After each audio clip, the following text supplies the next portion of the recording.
Hi, so in this video we will see what is lone pair. ठीक है, तो इस वीडियो में ये देखेंगे एग्जैक्टली लोन पेयर होता क्या है, इसका कॉन्सेप्ट क्या है। वैसे तो ये बहुत ही बेसिक सा टॉपिक है, काफ़ी छोटा टॉपिक है, बट फिर भी लोग बहुत ज़्यादा कंफ्यूज रहते हैं। एंड मुझे इतना ज़रूरत क्यों पड़ा कि इस टॉपिक पे एक वीडियो ही बना दूँ। द थिंग इज़ दैट तुमने अभी PYQ सॉल्व नहीं किया, इसलिए तुम्हें आइडिया नहीं है, बट इससे डायरेक्ट क्वेश्चन आता है। JEE मेंस में भी आता है, इवन JEE एडवांस में भी आता है। और पता है क्वेश्चन क्या होता है, एक स्पीसीज दे देंगे और बोलेंगे कैलकुलेट द, जैसे कि बोल दिया SO2 है, बोल देंगे calculate the number of lone pair, simple, और 4 नंबर तुम्हारे हाथों में। ठीक है, तो इतना JEE मेंस ईजी होता है। येस, PYQ सॉल्व करोगे तो तुम्हें रियलाइज़ होगा। तो फटाफट देख लेते हैं what exactly called lone pair. So a pair of electrons occupying an orbital in an atom और molecule and not directly involve in bonding. तो मैं हिंदी में समझा देती हूँ, काफ़ी ईजी है।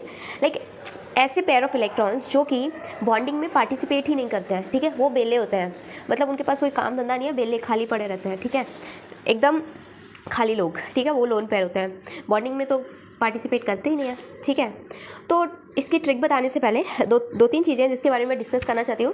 पहला है वैलेंसी एंड वैलेंस इलेक्ट्रॉन्स। ठीक है, तो वैलेंसी बहुत सारे लोगों को अभी भी मैं बता सकती हूँ, डेफिनेटली उनको नहीं एग्जैक्ट पता होगा व्हाट इज़ वैलेंसी।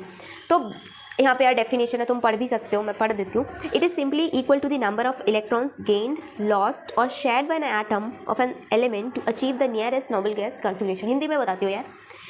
मतलब वैलेंसी का सीधा मतलब होता है कि कोई भी एलिमेंट को, ठीक है, उसका ऑक्टेट कंप्लीट करने के लिए कितने और इलेक्ट्रॉन्स मतलब की ज़रूरत है ना, या फिर वो कितने इलेक्ट्रॉन्स लूज़ करेगा या फिर कितने इलेक्ट्रॉन्स शेयर करेगा। ठीक है, उन नंबर ऑफ इलेक्ट्रॉन्स को ही बोलते हैं वैलेंसी। लेट्स से मैं एग्जांपल लेती हूँ, जैसे कि हमारा क्या हो गया, क्लोरीन हो गया। क्लोरीन के वैलेंस इलेक्ट्रॉन्स कितने होते हैं। वैलेंस इलेक्ट्रॉन्स का मतलब होता है सिंपली आउटर मोस्ट इलेक्ट्रॉन, मतलब उसके जो आउटर मोस्ट शेल में कितने इलेक्ट्रॉन्स हैं। ठीक है, तो तुम्हें पता होगा कि क्लोरीन के आउटर मोस्ट शेल में, मैं बना के दिखा देती हूँ, एक मिनट देखो। जैसे कि हमारे पास ये क्लोरीन है, तो क्लोरीन के आउटर मोस्ट शेल में यानी कि बैलेंस इलेक्ट्रॉन्स कितने हैं। बैलेंस इलेक्ट्रॉन सिंपली वही होता है, आउटर मोस्ट शेल में जितने इलेक्ट्रॉन्स होते हैं उनको बैलेंस इलेक्ट्रॉन्स बोलते हैं। तो इसके बैलेंस इलेक्ट्रॉन्स में कितने, बैलेंस इलेक्ट्रॉन्स कितने हैं, मतलब आउटर मोस्ट शेल में कितने इलेक्ट्रॉन्स हैं, 7 है। तो इसको नोबल गैस कॉन्फ़िगरेशन अचीव करने के लिए, इसको मतलब अपना ऑक्टेट कंप्लीट करने के लिए कितने इलेक्ट्रॉन्स की नीड है। 1 इलेक्ट्रॉन अगर उदकता फूंकता कहीं से आ गया इसके पास, तो इसका जो ऑक्टेट है यानी कि ये नोबल गैस कॉन्फ़िगरेशन अचीव कर लेगा। ठीक है, तो इसको जितना नीड था नोबल गैस कॉन्फ़िगरेशन अचीव करने के लिए, उसको बोलते हैं वैलेंसी। इसका मतलब जो क्लोरीन की वैलेंसी हो गई 1। सेम यहाँ पे देखते हैं बोरोन के लिए। बोरोन के आउटर मोस्ट शेल में कितने होते हैं इलेक्ट्रॉन्स, 5। इसका मतलब इसका वैलेंस इलेक्ट्रॉन्स कितने होते हैं, बोरोन के 5। अब इसको अपना ऑक्टेट कंप्लीट करने के लिए कितने इलेक्ट्रॉन्स की नीड है, 3। तो इसका मतलब जो बोरोन का हमारा वैलेंसी हो गया वो +3। सो आई होप ये वैलेंसी वाला कॉन्सेप्ट एंड वैलेंस इलेक्ट्रॉन्स वाली चीज़ समझ आ गई होगी। अब हम अपनी असली ट्रिक पे आते हैं। असली ट्रिक को स्टार्ट करने से पहले थोड़ा सा और बेसिक समझा देती हूँ। किसी भी आप स्ट्रक्चर को जब बनाते हो, है ना, आपने लुईस डॉट स्ट्रक्चर पढ़ा होगा, तो कभी भी कोई स्ट्रक्चर बनाओगे तो आपको सेंट्रल एटम फाइंड करने की ज़रूरत होती है। तो सेंट्रल एटम की मतलब क्राइटेरिया क्या होता है, फर्स्ट ऑफ ऑल वो लेस इलेक्ट्रोनेगेटिव होना चाहिए, और हाइड्रोजन एंड फ्लोरीन जो होता है वो कभी भी सेंट्रल एटम नहीं बन सकता है। कौन कौन से हो सकते हैं, यही नहीं और भी हो सकते हैं, लेकिन जनरली क्या होते हैं, ऑक्सीजन होता है, sulphur, nitrogen, phosphorus, carbon, silicon, chlorine and that's it, है ना, ये सब बन सकता है। तो फटाफट मैं विदाउट टाइम वेस्ट के स्टार्ट करती हूँ। जैसे कि मेरा H2O पानी सबको पता है, राइट। तो हम देखते हैं भाई इसके लोन पेयर कैसे कैलकुलेट करें। तो आपको कोई भी स्ट्रक्चर, कोई भी फॉर्मूला आपके सामने दिया है, ठीक है, कोई भी स्पीसीज, तो उसको आपको सबसे पहले देखना है कि उसमें सेंट्रल एटम कौन सा होगा। तो देखो हाइड्रोजन तो कभी भी नहीं हो सकता, तो हाइड्रोजन सेंट्रल एटम नहीं होगा, मतलब ऑक्सीजन हमारा सेंट्रल एटम है। तो इस ट्रिक में क्या है कि आपको सेंट्रल एटम के वैलेंस इलेक्ट्रॉन्स लिखने हैं। वैलेंस इलेक्ट्रॉन्स कितने होते हैं सेंट्रल एटम के, सॉरी ऑक्सीजन के कितने सेंट्रल वैलेंस इलेक्ट्रॉन्स होंगे, 6 होंगे, राइट। आउटर मोस्ट सेल में कितने इलेक्ट्रॉन्स होते हैं, 6, तो आपको 6 लिख लेने हैं। और जो सराउंडिंग वाले एटम होते हैं उनका आपको वैलेंसी लिखना है। हाइड्रोजन का वैलेंसी 1, मतलब वो एक बॉन्ड के साथ अटैच होगा ऑक्सीजन से। तो आपको जितने भी वैलेंस इलेक्ट्रॉन हैं सेंट्रल एटम के, उतने ऐसे क्रॉस बना लो, जैसे कि हमने 6 बना लिए। अब हमें क्या करना है, क्योंकि हाइड्रोजन अब क्या बनाएगा, एक बॉन्ड के साथ अटैच हो जाएगा। 2 हाइड्रोजन है हमारे पास, है ना, तो एक वैलेंसी है, मतलब एक बॉन्ड बनाएगा। ये वैलेंसी का मतलब ये भी होता है कि कोई भी पर्टिकुलर एटम कितने बॉन्ड्स बनाएगा। तो हाइड्रोजन की वैलेंसी है तो ये एक ही बॉन्ड बना देगा यहाँ पे, देखो, तो ये एक बॉन्ड के साथ अटैच हो जाएगा। तो दोनों हाइड्रोजन अटैच हो गए। इसके बाद हमारे पास फिर भी यहाँ पे 4 इलेक्ट्रॉन्स बच रहे हैं। अब ये 4 इलेक्ट्रॉन्स एकदम वेले हैं, खाली है, कोई काम नहीं इनके पास, ठीक है। तो इन वेले लोगों को हम बोलते हैं lone pair. Lone pair, pair का ही मतलब होता है जुड़वा, ठीक है। तो 2 इलेक्ट्रॉन जुड़वा मिलके एक लोन पेयर बनाता है, ठीक है। 2 दो लोन पेयर में 4 इलेक्ट्रॉन होंगे, एक लोन पेयर में 2 इलेक्ट्रॉन होंगे। आई होप आपको कॉन्सेप्ट समझ आ गया होगा। और ये होता है हमारा H2O इसका स्ट्रक्चर। अभी ये वीडियो बहुत लंबा हो जाएगा अगर मैंने आपको सिखाना शुरू कर दिया कि स्ट्रक्चर कैसे ड्रॉ करते हैं। उसके लिए बहुत सारे फैक्टर्स मैटर करेंगे, जैसे कि आपको BSEPR थियरी आनी चाहिए और भी ड्रैगोस रूल है ना, बेंट रूल, ये सब मतलब आपको आने चाहिए। और इसके भी वीडियोस चाहिए तो प्लीज़ मुझे कमेंट सेक्शन में बता देना, मैं बता दूँगी। ओके चलो, जैसे कि HCHO का निकालना है तो इसमें भी आप ऐसे कर सकते हो, ठीक है। ओके तो मैं डायरेक्ट आती हूँ, मैं स्ट्रक्चर से ज़्यादा नहीं समझाने की कोशिश करूँगी क्योंकि ये वीडियो में मैं सिर्फ यही समझाना चाहती हूँ कि आपको देख के नहीं मैटर करेगा कि आपको स्ट्रक्चर बनाना आता है नहीं आता है, आपको देख के ही पता चलना चाहिए कि भाई हाँ इसमें लोन पेयर कितने हैं, ठीक है। तो देखो जैसे कि मुझे SF4 का निकाला है तो सबसे पहले हमने चूज़ किया इसमें से सेंट्रल एटम कौन सा होगा। तो देखो हाइड्रोजन एंड फ्लोरीन तो नहीं हो सकता है, तो यहाँ पे फ्लोरीन तो सेंट्रल एटम नहीं होगा, इसका मतलब हमारा सल्फर सेंट्रल एटम होगा। तो हमें क्या करा है, सेंट्रल एटम का क्या लिखना है, वैलेंस इलेक्ट्रॉन्स लिखने हैं, मतलब सिंपली आउटर मोस्ट इलेक्ट्रॉन। तो सल्फर के आउटर मोस्ट इलेक्ट्रॉन्स कितने होते हैं, जल्दी जल्दी बताओ। 6 होते हैं, 6 होते हैं राइट। और जो हमारे सराउंडिंग एटम्स हैं उनकी क्या लिखनी है, वैलेंसी लिखनी है। तो फ्लोरीन की क्या वैलेंसी होती है, 1। फ्लोरीन को अपना ऑक्टेट पूरा करने के लिए 1 इलेक्ट्रॉन की जरूरत है, इसलिए इसकी वैलेंसी 1 होती है, ठीक है। तो ये एक एक बॉन्ड बना लेंगे, चारों फ्लोरीन एक एक बॉन्ड के साथ, सिंगल बॉन्ड के साथ अटैच हो जाएंगे, किससे, हमारे सल्फर जी से, ठीक है। तो ये फ्लोरीन हो गया, ये फ्लोरीन हो गया एंड ये फ्लोरीन हो गया, इसने बना लिया एक एक बॉन्ड। अब ये हमारे 2 बेले बच गए। अब इन बेले इंसानों का अभी मैंने नाम बताया था विच इज़ लोन पेयर। तो यहाँ पे हमारा 1 लोन पेयर है। आई होप समझ आ गया, ठीक है।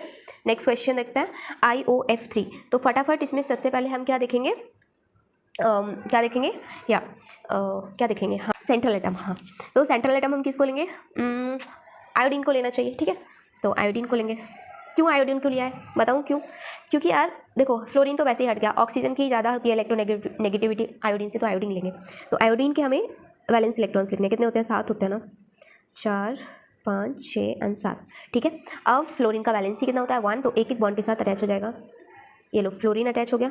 बाकी एक ऑक्सीजन है, ऑक्सीजन का वैलेंसी कितना होता है, 2। तो इसका मतलब ये डबल बॉन्ड के साथ अटैच होगा, तो इसने 2 इलेक्ट्रॉन्स ले लिए क्योंकि इसका वैलेंसी 2 है। तो ये हमारा ऑक्सीजन अटैच हो गया, तो 2 वेले बच गए, तो इसके पास भी 1 लोन पेयर है, ठीक है। सिमिलरली नेक्स्ट देखते हैं, ये है हमारा XeOF2। तो इसमें फ्लोरीन भी नहीं लेंगे, ऑक्सीजन भी नहीं लेंगे, Xe को हम सेंट्रल एटम लेंगे। तो जिनॉन का कितना होता है, आउटर मोस्ट में इलेक्ट्रॉन 8 होता है ना, नोबल को 1 2 3 4 5 6 7 8, 2 2 4 2 6 2 8, ठीक है। अब इसमें ऑक्सीजन की वैलेंसी कितनी होती है, 2, ठीक है। तो ये 2 इलेक्ट्रॉन्स के साथ जुड़ेगा, डबल बॉन्ड बनाएगा। तो ये हमारा एक ऑक्सीजन हो गया, 1 2 3 4 इलेक्ट्रॉन्स बन गए, मतलब हमारे इसमें 2 लोन पेयर्स होंगे, ठीक है। तो आंसर क्या आ गया, 2 लोन पेयर, सिंपल। अब देखो IF3 का भी ऐसे ही करेंगे, बना दूँ, चलो। अब मैं स्ट्रक्चर नहीं बनाऊंगी, अब देख के बताते हैं, ओके। अब मन में इमेजिन करेंगे, इमेजिन करते हैं, चलो इसका वैलेंस इलेक्ट्रॉन देखते हैं। आयोडीन का कितना होगा, 7 होगा। तो फ्लोरीन का वैलेंसी कितना है, 3, राइट। तो इसका मतलब 3 बॉन्ड बना लेगा, बाकी 4 हो जाएगा, इलेक्ट्रॉन्स बच जाएगा, इसका मतलब 2 लोन पेयर, ठीक है। ऐसे ही SO2 का देखो, सल्फर का कितना होता है, 6 वैलेंस इलेक्ट्रॉन्स, 2 2 4 2 6। और ऑक्सीजन की वैलेंसी 2 होती है, मतलब 2 बॉन्ड बनाएगा, ये 2 बॉन्ड नहीं, मतलब 2 बॉन्ड के साथ जुड़ेगा, ठीक है। तो 2 बॉन्ड बनाएगा तो उसको 2 इलेक्ट्रॉन की जरूरत होगी ना, तो एक ऑक्सीजन ऐसे जुड़ गया, एक ऑक्सीजन और जुड़ जाएगा, ठीक है ना। 2 इलेक्ट्रॉन्स लेगा ना एक अपना बॉन्ड अपनी वैलेंसी को पूरा करने के लिए, ठीक है। तो ये हमारा एक लोन पेयर इसमें आ गया, ठीक है। इसका मैं तुम्हें समझा देती हूँ, IO2+। अब जब भी चार्जेस आ जाते हैं तो उसको कैसे हैंडल करना होता है, तो आपको अगर प्लस का साइन है, प्लस का साइन का मतलब क्या होता है, गेन होता है, गेन करना होता है इलेक्ट्रॉन्स, या फिर लूज़ करना होता है ना। तो सेंट्रल एटम में कितना होगा इलेक्ट्रॉन्स, सॉरी सेंट्रल एटम का कितना वैलेंस इलेक्ट्रॉन होगा, यहाँ पे आयोडीन है ना सेंट्रल एटम, तो इसका कितना होगा, 7 होगा, राइट। लेकिन क्योंकि इसमें पॉजिटिव चार्ज है, इसका मतलब इसने 1 इलेक्ट्रॉन लूज़ किया हुआ है, तो इसका 6 आ जाएगा वैलेंस इलेक्ट्रॉन। अगर प्लस का साइन आ जाए ना, तो आप जो सेंट्रल एटम के वैलेंस इलेक्ट्रॉन्स का 1 इलेक्ट्रॉन्स कम कर दिया करो, जिसकी इसमें 7 होने चाहिए थे, क्योंकि यहाँ पे पॉजिटिव चार्ज है तो 6 ही आएंगे, ठीक है, 6। अब ऑक्सीजन 2 इलेक्ट्रॉन्स के साथ अपना बॉन्ड बनाता है ना, क्योंकि इसकी वैलेंसी 2 होती है। तो ये ऑक्सीजन 2 बॉन्ड बनाता है ना, क्योंकि तो 4 बॉन्ड बनाएगा तो 4 इलेक्ट्रॉन्स कंज्यूम करेगा। तो बेसिकली यहाँ पे भी 1 लोन पेयर आ जाएगा। इसको करते हैं, यहाँ पे कार्बन बनेगा हमारा सेंट्रल एटम, ठीक है। तो 1 2 3 4, 2 क्लोरीन के साथ जुड़ जाएगा, ये लो, तो कितना बन गया, 1 लोन पेयर, ये हमारा लोन पेयर बन गया, ठीक है। XeO2 मैं ऐसे ही बता देती हूँ यार, देखो ये इसके 8 होंगे वैलेंस इलेक्ट्रॉन्स, ठीक है। तो ऑक्सीजन 4 बॉन्ड बनाएगा, क्योंकि 2 है तो 4 बॉन्ड ही बनाएगा ना। एक ऑक्सीजन 2 बॉन्ड बनाता है, तो 2 ऑक्सीजन 4 बॉन्ड बनाएगा, इसका मतलब 4 इलेक्ट्रॉन्स को कंज्यूम करेगा, 4 इलेक्ट्रॉन्स बच जाएंगे, तो यहाँ पे 2 लोन पेयर्स आ जाएंगे। ओके, क्वेश्चंस देख लेते हैं जो कि प्रीवियस ईयर्स में आए हुए हैं इस टॉपिक से रिलेटेड। सो जल्दी जल्दी देखेंगे थोड़ा। देखो, the maximum numbers of lone pairs of electrons on the central atom from the following species is, ये जेईई 2023 में आया, रिसेंटली ही आया हुआ है, ठीक है। तो क्वेश्चन में दिया है कि हमें मैक्सिमम नंबर फाइंड करने हैं लोन पेयर्स के सेंट्रल एटम पे। एक चीज़ इंपॉर्टेंट है जो कि आपको याद रखनी है, कभी कभी क्वेश्चन में पूछ देते हैं लोन पेयर फाइंड करो सेंट्रल एटम का, और कभी कभी पूछ देते हैं कि पूरी स्पीसीज़ पे कितने टोटल लोन पेयर्स है वो फाइंड करने हैं। तो इस चीज़ का ध्यान रखना कि पूरी स्पीसीज़ पे फाइंड करने हैं, पूरे मॉलिक्यूल पे फाइंड करने हैं, या फिर सेंट्रल एटम का फाइंड करना है। ओके, जैसे कि यहाँ दिया है हमें 4 स्पीसीज़ दी हुई है ClO3-, इसका कैसे फाइंड करेंगे, वही हमारा ट्रिक है। सेंट्रल एटम का हमने क्लोरीन सेंट्रल एटम है, उसके बैलेंस इलेक्ट्रॉन्स लिखे कितने हो गए, क्योंकि नेगेटिव साइन यहाँ पे है तो 7 की जगह 8 हो जाएंगे। मैंने बोला था ना 1 इलेक्ट्रॉन बढ़ जाएगा, क्योंकि नेगेटिव साइन का मतलब होता है गेन ऑफ इलेक्ट्रॉन, ठीक है। तो यहाँ पे 8 हो जाएगा, तो 3 ऑक्सीजन बनाएंगे बॉन्ड, ठीक है। 3 ऑक्सीजन 6 बॉन्ड बनेंगे, 1 लोन पेयर बन गया, तो इसका लोन पेयर 1 आ गया। ऐसे ही XeF4 का 2 लोन पेयर्स हो जाएंगे, SF4 का 1 लोन पेयर आ जाएगा, एंड I3- का 3 लोन पेयर आ जाएगा। ये बहुत इंपॉर्टेंट, कई बार घुमा फिरा के इससे क्वेश्चन पूछ ही देता है, इसको तो याद रखना। आगे मैं इसके बारे में डिटेल में डिस्कस करूँगी लास्ट में। तो इसमें मैंने एक्जैक्टली क्या किया है, एक आई को सेंट्रल एटम माना, ठीक है, क्योंकि इस पर नेगेटिव साइन था तो मैंने 8 यहाँ पे बना दिए एक क्रॉस, क्योंकि 8 इलेक्ट्रॉन्स हो गए, और 2 को मैंने सराउंडिंग एटम मान लिया, तो ये 2 बॉन्ड बना लेंगे, है ना। एक आई की वैलेंसी 1 होगी ना, तो एक बॉन्ड बना लेंगे ये दोनों, तो इसके पास 6 इलेक्ट्रॉन्स बच जाएंगे, जैसे कि 3 लोन पेयर आएगा। तो इसमें बोला था maximum number of lone pairs of electron on the central atom from the following species, तो मतलब किसके पास मैक्सिमम लोन पेयर्स हैं, तो हमारे I3- के पास है ना। The maximum number lone pair कितने हैं, मैक्सिमम 3, आंसर 3 आएगा। इसमें नंबर पूछा ना, maximum number of lone pairs, so 3 है, ठीक है। नेक्स्ट क्वेश्चन देखता है। नेक्स्ट क्वेश्चन में पूछा है the number of molecules from the following which contain only 2 lone pair of electron. तो देखना है कि कितने मॉलिक्यूल्स हैं जो 2 लोन पेयर हैं जिनके पास। तो H2O के पास 2 लोन पेयर होते हैं, कैलकुलेट कर लेना यार, अब मैं बहुत बार बता चुकी हूँ। N2 का कैसे करोगे, N2 का ये स्ट्रक्चर होता है, अगर आप वो वाली ट्रिक से करोगे तब भी आपका सही ही आएगा आंसर, ठीक है, गलत नहीं होगा, ठीक है। तो ये तो 2 लोन पेयर हो गया, देखो मैं करके भी दिखा देती हूँ इसमें। हाँ, ये क्वेश्चन में ध्यान रखो, इसमें पूछा है the number of molecules from the following which contain only 2 lone pair of electron, कहीं नहीं दिया है कि सेंट्रल एटम का करना है, इसका मतलब पूरे लोन पेयर पे कितने हैं वो फाइंड करना है। जैसे कि देखो यहाँ पे मैंने अपनी ट्रिक से फाइंड किया, तो नाइट्रोजन के कितने होते हैं 5, तो मैंने 5 इलेक्ट्रॉन्स यहाँ पे दिखा दिए। अब क्योंकि नाइट्रोजन की वैलेंसी कितनी होती है 3, ठीक है, तो इसका मतलब 1 इलेक्ट्रॉन आ रहा है हमारे पास, सॉरी 1 लोन पेयर आ रहा है सेंट्रल एटम पे। हाँ, तो सेंट्रल एटम पे तो 1 इलेक्ट्रॉन है, लेकिन हमें क्योंकि पूरी स्पीसीज़ का बताना है तो इस वाले नाइट्रोजन का भी इंक्लूड करोगे, इसलिए मैंने यहाँ 2 लोन पेयर लिखा है। सेम यहाँ पे कार्बन तुम्हारा सेंट्रल एटम हो गया, सेंट्रल एटम पे ओनली 1 इलेक्ट्रॉन है, लेकिन हमें यहाँ पे ऑक्सीजन का भी इंक्लूड करना है, ठीक है। तो यहाँ पे हमारे 2 लोन पेयर हो जाएंगे, ठीक है, ये प्लस साइन है, ये नेगेटिव। XeF4 पे वैसे तो अगर सेंट्रल एटम का पूछते तो 2 लोन पेयर, क्योंकि पूरे मॉलिक्यूल का 14 लोन पेयर आएंगे, है ना, क्योंकि फ्लोरीन पे 3 लोन पेयर है ना, 4 फ्लोरीन हमारे पास, 4 × 3 12 + 2 14। यहाँ पे देखो NH3 का 1 लोन पेयर आएगा, निकाल लेना उस ट्रिक से तुम। NO का बता देती हूँ, NO का इस तरह से स्ट्रक्चर बनेगा, देखो यहाँ पे एक ये अनपेयर्ड स्पीशीज़ रहेगा, ठीक है, तो यहाँ पे 3 लोन पेयर आ गए आपके, ये अनपेयर्ड इलेक्ट्रॉन है, ठीक है, स्पीशीज़ नहीं क्या बोल रही हूँ, हाँ अनपेयर्ड इलेक्ट्रॉन है ये आपका, ठीक है। ओके, नेक्स्ट ये CO2 का स्ट्रक्चर ऐसे बनेगा, तो ये 4 लोन पेयर आ गए, एंड फ्लोरीन पे ये अपने 6 लोन पेयर आ गए। तो क्वेश्चन क्या पूछा था, the number of molecules from the following which contain only 2 lone pair, कितने मॉलिक्यूल 2 लोन पेयर कंटेन कर रहे हैं, 1 2 3, तो हमारा आंसर क्या आ जाएगा, आंसर आ जाएगा 3, ठीक है। ऐसे क्वेश्चन नंबर 3 देखना। क्वेश्चन नंबर 3 बोला the number of lone pair of electrons in the central atom of SCl2O3 ClF3। यहाँ देखो सेंट्रल एटम पे पूछा है, तो SCl2 का निकालोगे जब तुम तो 2 लोन पेयर आएगा, एंड फिर ClF3 पे निकालोगे तो 1 इलेक्ट्रॉन आएगा, मतलब 2 फिर 1, एंड ओजोन पे निकालोगे तो भी आपका 2 आएगा, नहीं 1 आएगा, है ना सेंट्रल एटम पे 1 आएगा, ठीक है। एंड SF6 का निकालोगे, ClF3 का निकालोगे तो यहाँ पे 2 आएगा, एंड लास्ट में 0, तो ये आपका आंसर हो गया। O3 का स्ट्रक्चर ऐसे बनाते हैं, वैसे इस ट्रिक से निकल जाएगा, लेकिन जब आपका अगर उसने पूछ दिया कि पूरी स्पीसीज़ पे कितने इलेक्ट्रॉन्स होते हैं तो उसके लिए स्ट्रक्चर आना चाहिए ना, इस ट्रिक से आराम से आपका सेंट्रल एटम वाला निकल जाता है लोन पेयर, पर उसके लिए अगर तुम्हें पूरी स्पीसीज़ का बताना है तो कई बार ठीक है स्ट्रक्चर आना चाहिए आपको, ठीक है। ओके ठीक है यार, तो स्ट्रक्चर आना भी बहुत इंपॉर्टेंट है, मैं आपको सिखा दूंगी। आप कमेंट करना कितने लोगों को वो वीडियो चाहिए, तो अगर बहुत सारे कमेंट्स हुए तो मैं आपको स्ट्रक्चर बनाना भी सिखा ही दूंगी, ठीक है। तो आपको कोई प्रॉब्लम नहीं होगी, क्योंकि सेंट्रल एटम का आप इजीली निकाल सकते हो विदाउट स्ट्रक्चर के। लेकिन अगर पूरी मॉलिक्यूल का आपको लोन पेयर निकालना है तो उसके लिए ज़रूरी हो जाता है कि आपको उसका स्ट्रक्चर बनाना आना चाहिए, समझे। The total number of lone pair of electrons on oxygen atoms of ozone is, तो हमने ओजोन का भी स्ट्रक्चर बनाया था। इसका रेजोनेटिंग स्ट्रक्चर होता है, ठीक है, 1 2 3 4 5 6, ठीक है। तो इसमें 6 पूरी स्पीसीज पे कितना, पूरी ऑक्सीजन एटम्स पे कितने होते हैं, 6।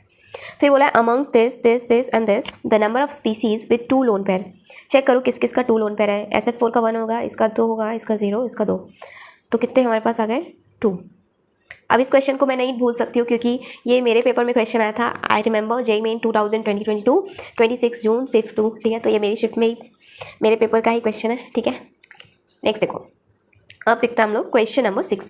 तो बेसिकली इस क्वेश्चन को 2 बार रिपीट किया गया है, और इसको कई फॉर्म में, मैं बोलूँगी इसको 10 से 15 बार, क्या पता इन लोगों ने रिपीट किया हो। I3 माइनस के कॉन्सेप्ट पे कभी हाइब्रिडाइजेशन पूछा है, कभी कुछ पूछता है उसका, कभी कुछ, कभी शेप पूछ देता। The total number of lone pair of electrons in I3 minus is, तो इसके लिए आपको क्या आना चाहिए, स्ट्रक्चर आना चाहिए पूरा। The number of lone pair of electrons on the central atom I and I3 इन, इसमें सेंट्रल एटम का लोन पेयर बताया, तो सेंट्रल एटम का तो आराम से आप इस ट्रिक से निकाल दोगे। कितना आएगा, 3 आएंगे, ठीक है। इसका आंसर हो गया अपना 3। इसके लिए आपको स्ट्रक्चर आना चाहिए, इसका स्ट्रक्चर ऐसे बनाते हैं, ठीक है। तो ये आपका कितना हो जाएगा, 3 इस पे हो जाएंगे, और बाकी के जो हमारे आयोडीन बचे हैं, देखो बिना स्ट्रक्चर के भी आप निकाल सकते थे। देखो 3 लोन पेयर तो हो गई है सेंट्रल एटम के। अब जो ये I सिंगल बॉन्ड से, ठीक है, सिंगल बॉन्ड से बॉन्डेड है, तो इनके भी तो लाइक ये तो 1 इलेक्ट्रॉन, इनके वैलेंस में कितने होते हैं, 7। इसका मतलब ये इनके 6 इलेक्ट्रॉन्स बाकी होंगे, तो 6 इलेक्ट्रॉन्स मतलब 3 लोन पेयर, तो मतलब कि 3 इसके होंगे, 3 इसके होंगे, तो 3 3 6 और 3 9, तो इसका मतलब इसका आंसर हो जाएगा 9। ऐसा नहीं आप विदाउट स्ट्रक्चर के पूरे उसके नहीं निकाल सकते हो, आराम से निकाल सकते हो। ठीक, कभी कभी दिक्कत आती है कि विदाउट स्ट्रक्चर के आप पूरी के पूरे मॉलिक्यूल के नहीं निकाल सकते हो, बट 90% केस में आप इस ट्रिक से क्वेश्चंस को सॉल्व कर लोगे, ठीक है। एक और क्वेश्चन है, देख लेते हैं। सो इस क्वेश्चन में बोला number of species below that have 2 lone pairs of electrons in their central atom is, तो वही है, कितनी स्पीसीज ऐसी है जिनके पास 2 लोन पेयर्स है, तो एक तो इसके पास है और एक इसके पास है, तो आंसर क्या हो जाएगा हमारा 2, ठीक है। आई होप यार वीडियो पसंद आया होगा। तो आज के लिए इतना ही, एंड सीरियसली हार्डवर्क लगता है इन सारे क्वेश्चंस को ढूंढ के निकालने में, फिर उसको लिखने में, एंड ठीक है, फिर भी तुम यार सब्सक्राइब नहीं करते हो, गलत बात है, ठीक है। सब्सक्राइब करो, लाइक करो, और जो भी डाउट्स है प्लीज़ कमेंट सेक्शन में मेरे को बताओ, और कौन से टॉपिक्स पे आपको वीडियो चाहिए वो भी बताओ, ठीक है। आगे ही ऐसे ऐसे वीडियोज़ के लिए प्लीज़ शेयर करो अपने दोस्तों के साथ। तो मिलते हैं नेक्स्ट वीडियो में, टिल देन बाय बाय। हाँ, अपना रिव्यू जरूर देना, ओके।